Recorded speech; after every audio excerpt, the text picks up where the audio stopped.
Почему Абдурозик и Хаспи круче Конора и Хабиба? Где теперь искать трудовых мигрантов и какого заболевания стоит опасаться родителям в Таджикистане? Меня зовут Фарангель Шозедова, и теперь новости халвы звучат на русском. Давно хотела сделать так.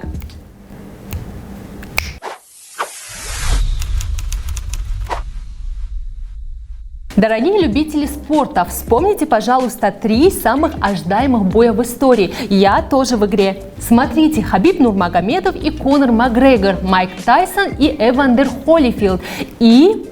Ах да, как мы могли забыть про маленьких людей Абдурозика и Хасбулла. Первый из них выходец из кишлака в Пинджикенте, который стал популярным благодаря своему голосу, а второй – дагестанский блогер, снимающий забавные видео. Если первые 2 поединка уже остались в прошлом, то третий явно требует нашего внимания. Все потому, что, во-первых, эти 2 имени мелькали в инстаграме чаще, чем мой гороскоп. Во-вторых, им обоим по 17-18 лет, а суммарный их вес из-за проблем со здоровьем не повышает 35 килограмм.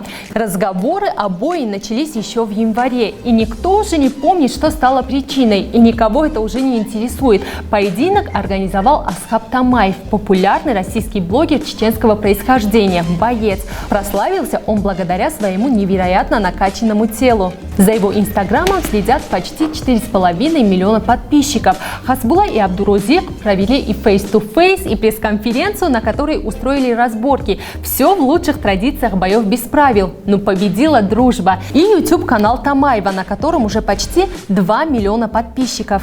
Расстроились только зрители, которые с нетерпением ждали зрелища. Но ставки повышаются. Теперь, чтобы видео выложили, требуется обеспечить Тамаева 2 миллионами подписчиков. Вот это число и есть билет на самый ожидаемый бой года. Кто-то сейчас думает, кто это смотрит, кому это нужно.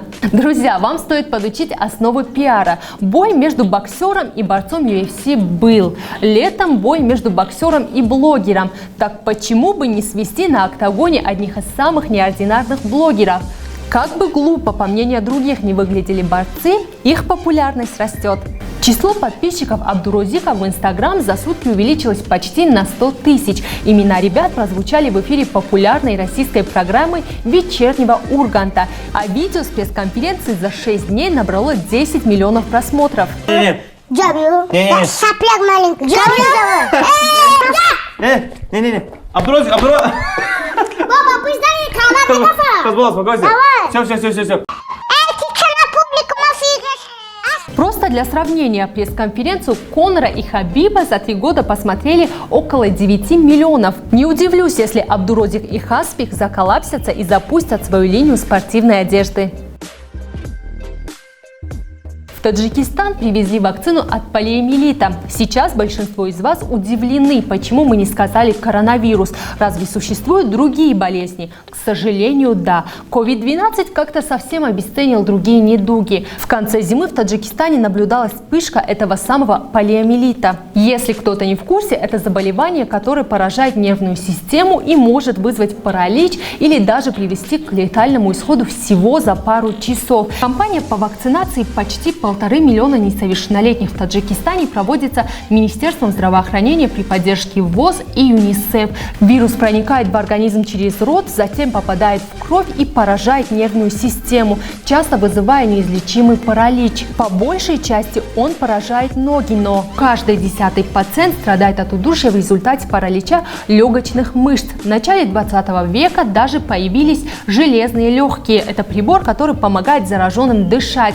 Борьба с полиомиелитом шла на протяжении нескольких десятилетий. Искоренить его возможно. Есть страны, победившие ужас родителей. В 1994 году такой стали США, в 2000-м – Китай, Япония и Южная Корея, в 2002-м – Европа, в 2014-м – Юго-Восточная Азия. Иммунизацию всегда проводили в наиболее уязвимых регионах мира. В Африке и Южной Азии. Центральная Азия никогда не входила в этот список, поэтому поставку вакцины к нам всегда откладывали на потом. В июне 2018-го в Центральной Азии только Таджикистан внедрил инактивированную поливакцину. В странах-соседях вспышки пока не зафиксированы.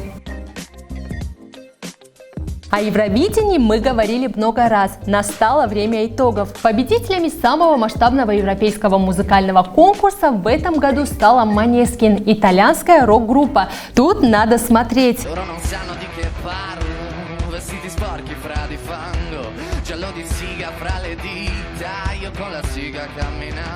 Ребята доказали, что итальянский хорошо звучит не только в опере. Второе место у Барбары Прави из Франции. Интересный факт: у Прави иранские корни со стороны дедушки по материнской линии. А третий – Джонс Терц, певец из Швейцарии. Мы думали, что у них есть только надежные банки и вкусный шоколад, но оказалось, они еще и прекрасно поют.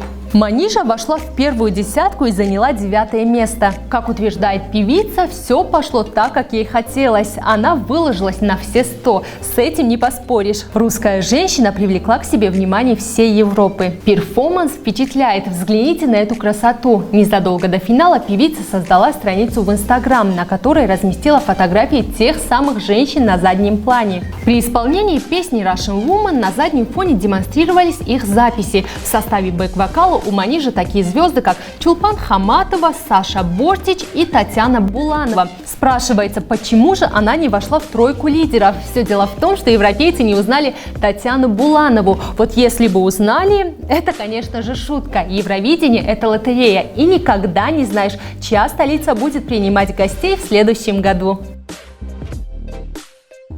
О трудовых мигрантах заботятся все больше и больше. Их уже начали обучать внутри Таджикистана. За ними в период пандемии приезжали сами работодатели, а теперь и биржу труда создали. Биржа, если кто-то запамятствовал, это место, в котором работодатель и работник находят друг друга. В будущем планируется работа с иностранными партнерами. Это сотрудничество предполагает защиту прав и интересов трудящихся мигрантов, их организационную отправку соответственно с двухсторонними соглашениями. При посольстве Узбекистана в России уже есть онлайн-аналог такой биржи. Называется она uzjobs.ru. На их портале можно найти любую информацию и задать интересующий соискателей и работодателей вопрос. Не отстают и казахи.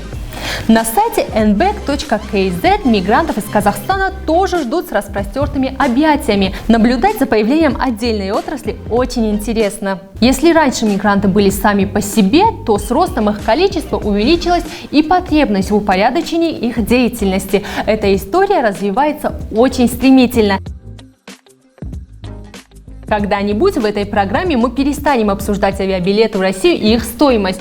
Сейчас же мы себе этого позволить не можем, потому что вокруг этой темы много всего интересного. Недавно арестовали мужчину-фальшивбилетчика, а уральские авиалинии Ямал и Сибирь вроде как согласились на максимальную стоимость билета – $500. Мера хорошая, но пока не знаем, насколько эффективная. Люди все равно улетают за 12-13 тысяч сомони. И чтобы сейчас в вас не поднималась волна возмущения из-за бездействия правительства, подсластим пилюлю. О своем народе там думают. И вот вам доказательства. Агентство гражданской авиации запретило полеты в Таджикистан таким российским авиакомпаниям, как «Сибирь» и «Северный ветер». Причина – нарушение главного условия вышеупомянутого соглашения. Агентство гражданской авиации запретило полеты в Таджикистан таким российским авиакомпаниям, как «Сибирь» и «Северный ветер». Причина – нарушение главного условия вышеупомянутого соглашения. Это не значит, что небо над Таджикистаном никогда не увидит самолеты этих компаний. Когда билеты перестанут продаваться по цене Opel Astra G, сотрудничество возобновится. Совет от нас: запишите этот набор цифр. Это номер агентства гражданской авиации. Вы имеете право позвонить туда, если билеты вам продают больше, чем за $500. Аудитория в сети никогда не молчит, поэтому рубрика «Сказал, как отрезал» будет актуальна всегда. Комментарии недели. Это была Халва Ньюс. Ой, нет, не надо искать нас в соцсетях. Вот там в описании под видео есть ссылочки. Все для вашего удобства. Подписывайтесь, делитесь, лайкайте, комментируйте, отмечайте. И, конечно же, будьте в теме. Пока!